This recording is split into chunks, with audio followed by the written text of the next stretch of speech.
On the odd occasion that you do see Yemen being covered in the media, they frame the conflict by saying that the US Saudi alliance is helping the so called legitimate government of Yemen defeat the so called Iranian backed Houthi rebels. But this framing is completely absurd. The president of this so called legitimate government resigned from office before the war began. He then traveled to Saudi Arabia, claiming he was still the president of Yemen and that Saudi Arabia was acting on his behalf. 2 years later, the Saudis placed him under house arrest, and we haven't heard a word from him since.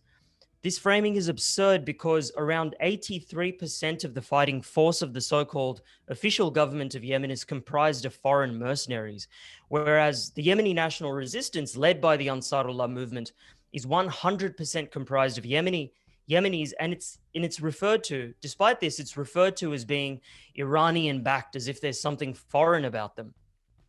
The reason for this absurd framing is legality, the legality embodied in UN Resolution 2216, which was passed in April 2015. This resolution was co-sponsored by the US, Britain, and France.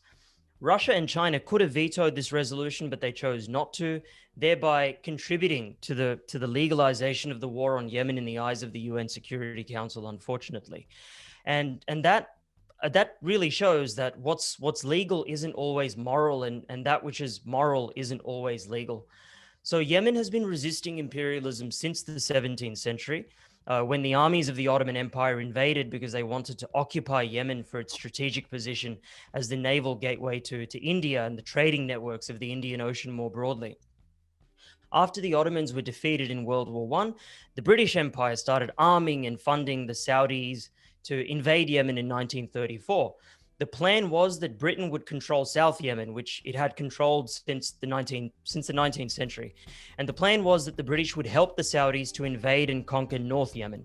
But that plan failed because of the resistance of the Yemeni people.